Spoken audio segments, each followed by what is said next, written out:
Eto, sobrang gwapo talaga ng bagong aabangan nating Aerox version 3, ABS version at SP version. Kaya huwag niyong kalimutang i-subscribe ang ating YouTube channel at stay tuned sa ating Facebook page para sa update natin ng official price nito. Ang pogi at ang forma at napaka-premium din ng kanyang pagkaka-build quality. Mga idols, alamin natin ang lahat ng nabago at in-improve, especially sa kanyang specs at features.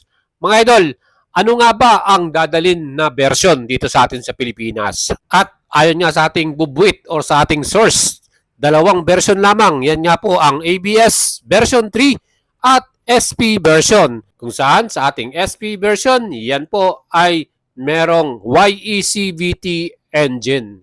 So sa SP version lang natin makikita ang turbo, no? And lahat po ng mga model na to ay merong pare-pareho lang na headlight design. Yan nga po ang bagong design na naka-projector lamp compare sa ating 2024 model na LED lightings lang. Mga idols, in-improve din ang kanyang front suspension kung saan mas malaki na or mas mataba yung diameter ng kanyang front suspension telescopic. At isa din sa pinaka-nagustuhan nating improvement sa bagong Mio Aerox, ito pong likuran niya na braking power kung saan naka-disc brake na ang ating likuran. And equipped na rin ng traction control, another safety features na meron tayo. Bago din ang ating tail light or brake light sa likuran at signal light sa likuran. Mga idols, naka-LED na rin. Improve din ang kanyang pinakaupuan at syempre, maganda pa rin ang ating luggage or cargo space. Malaki pa rin ito, 24.5 liters capacity. Again, in-improve din yung kanyang pinaka-put area. So marami tayong nakitang improvement sa bagong model na to, gaya ng bagong USB charger and ang ating gas capacity 5.5 liters at ang pinakamaganda rito, new TFT display with Y-Connect and new shifter, ano? At meron din tayong riding modes. Para naman sa color version na darating sa Pilipinas, sigurado meron tayong gray color na yan para sa ating SP version at sa ABS version. Hindi pa natin confirm pero meron ako nakita kulay blue at kulay black. So meron pa tayong isa pang kulay, maybe color white or color gray. Tingnan natin sa official mga idol. Kaya hintayin nyo, stay tuned kayo sa ating YouTube channel at Facebook page dahil i-update natin kayo dyan. And sabi nga ng source natin, nandito na po sa Pilipinas ang mga unit na to at nagkakaroon na nga sila ng mga exclusive test ride or testing para sa mga bagong Mio Aerox SP version at ABS version. Meaning, yan naman po ay malapit-lapit na talagang abot kamay na natin. Susubukan na natin to at masasakyan. So kung kayo excited, mas excited tayo mga idols. So meron tayong ganitong color, ano, yung gray color para sa SP version. Yan po yung pinaka turbo version, ano. And mga idols, pag-usapan naman natin ang magiging presyuhan nito, ano, dahil ABS version na ang ating model, wala na po yung standard. So meaning space out na ang standard version na Aerox. Ang meron na lang tayo ay ABS version. At yan po ay meron lamang single channel anti-lock braking system. Single ABS lang po tayo dito, hindi po to dual channel. And para naman po sa ating SP version na meron namang TCS or traction control. Again, yan po yung mga latest features na meron tayo sa bagong model na to. And siyempre nga, yung ating YECVT Yamaha Electronic CVT engine, kung saan ito po ay talagang mas malakas dahil meron tayong shifter, ano? Pwede nating gamitin yon low, medium, and high. So nasubukan natin yan sa akyatan at deceleration. Kahit pababa, magagamit nyo yan. And ito rin kagandahan, bagong rear dual shock absorber meron tayo para sa ating SP version. So i-confirm natin sa ABS version kung naka-subtank din. Hopefully pareho sila.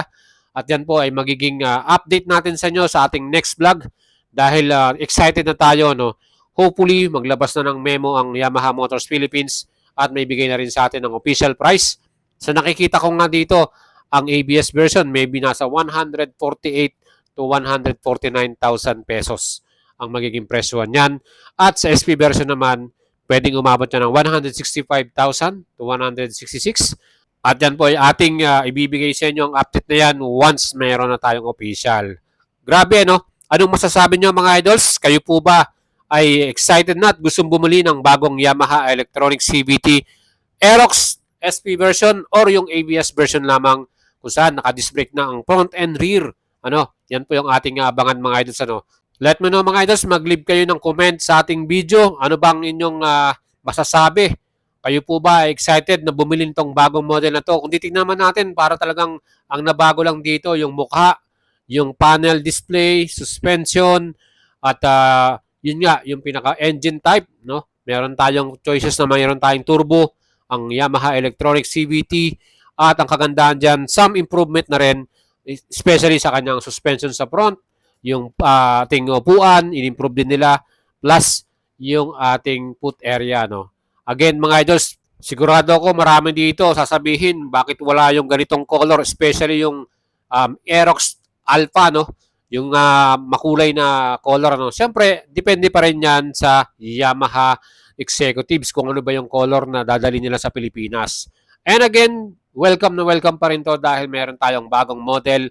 Kung kayo po ay mahilig sa motorsiklo, gusto nyo lagi kayong updated at gusto nyo alam nyo yung paparating na bagong model, sakto tong ating channel mga idols at ating Facebook page dahil lagi tayo nag-update kung ano yung mga paparating sa Pilipinas at syempre, legit yan. And this month of July hanggang Bear Month, marami pong mga bagong motorsiklo na naman ang makikita natin sa Pilipinas. So may mga bagong product launch din sa ibang brand. So abangan nyo yan mga idols, kaya tumutok kayo sa atin.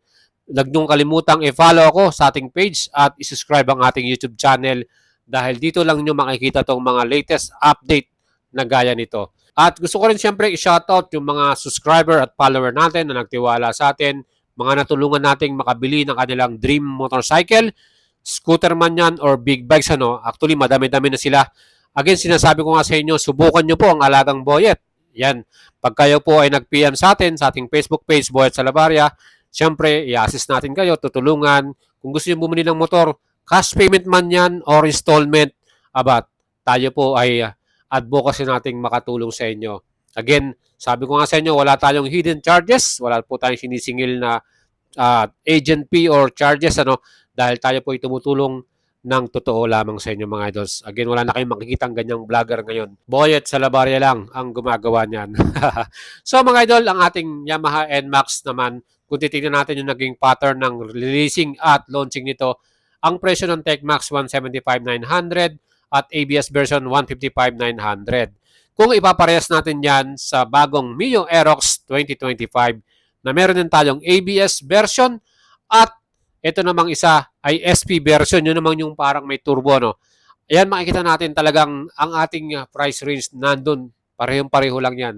So yan yung nakikita nating presyuhan, hindi magkakalayo yan mga idols. And overall, anong masasabi nyo sa bagong Mio Aerox mga idol? Mag-leave kayo ng comment sa ating video. Para sa akin, talagang maporma, guwapo, no? At ang bagong ang name or badge ng Aerox SP version. SP means sports production yan. Meaning talagang special siya, no? At siyempre yun yung YACBT engine, yun yung nagpa-special dyan. At mga idol, siyempre yung pagkakagawa niya, yung quality, talagang elegante at very sporty.